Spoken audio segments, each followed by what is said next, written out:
After 11 rounds of some incredibly close racing, Monsterenergy AMA Supercross entered State Farm Stadium in Glendale, Arizona with a dead tie atop the 450SX standings as Eli Tomac and Cooper Webb both sat on 248 points each.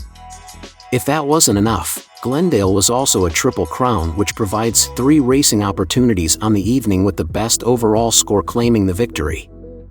Welcome to MxGP, the channel for all things motocross. From the latest news to exclusive content, we've got you covered. Whether you're a seasoned rider or a fan of the sport, we'll bring you the stories that matter most. If you're new here, make sure to hit that subscribe button and turn on notifications so you never miss out on our latest content. And for our returning viewers, thank you for your continued support.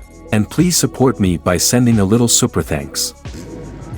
Tomac has been great at Triple Crowns ever since they were added to the series back in 2018, and he's also been great at Glendale as he looked to become the winningest rider in Arizona Supercross history with his 5th win.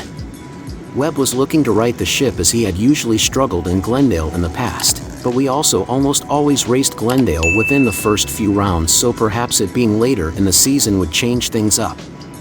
As for the championship fight, neither Tomac nor Webb put it P1 in qualifying as once again Chase Sexton found the top of the board.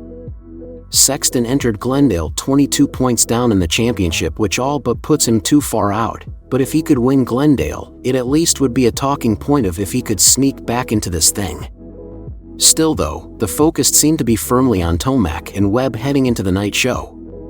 Wouldn't you know it, Tomac and Webb ended up 1-2 after the first lap of the first race, with Webb having to do the chasing.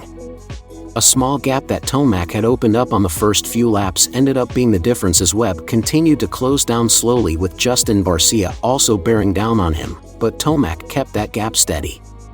The closest it got was just over a second as Webb looked to make a run on the last few laps, but Tomac pulled it back out to 1.5 seconds as the flag waved. The second race ended up being a freight train of 6 riders, with Chase Sexton leading Tomac, Roxanne, Anderson, Webb, and Barcia. It felt the whole time like battling would materialize, but the only thing that happened was Webb passing Anderson just for Anderson to pass him back, and then Barcia passing Webb just for Webb to pass him back. Sexton won the race, giving Tomac a 2-point lead in the overall heading into the final race of the night. The final race of the evening saw Tomac nearly grab the whole shot, but it was actually Colt Nichols crossing the line first. Tomac and Barcia both got by Nichols quickly into first and second, and the chase was on between the two of them.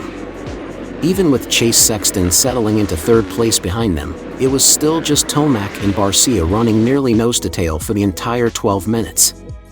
Unfortunately for Barcia, he just couldn't quite get close enough in the end, and Tomac would cross the line first to win the final race, overall, and sole possession of the red plate.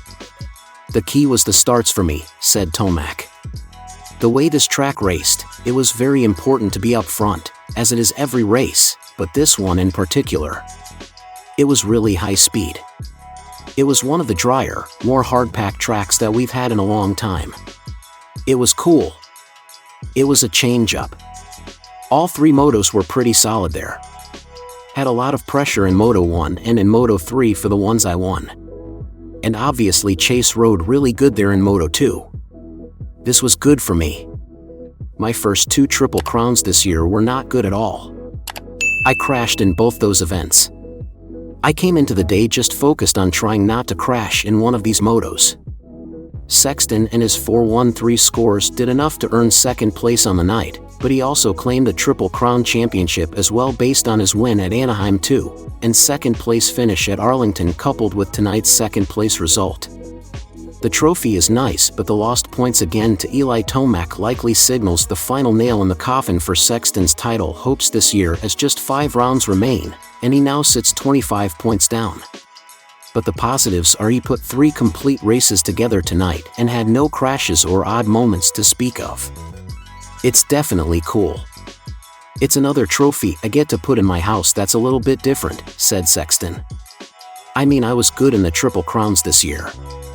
I think I was 1-2 overall. My riding has been solid. My starts were a little bit off tonight.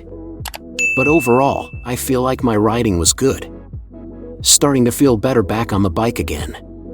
We made some good progress this week, testing. So going back to Florida now and kind of start hitting it hard again for these last 5 rounds. Rounding out the podium was Justin Barcia, who tied Cooper Webb on points for the night but edged him out thanks to the better final race. Barcia looked great all day long and it felt like he could have won any of the races. He ran the fastest lap in the first race and really made Tomac work in the last one.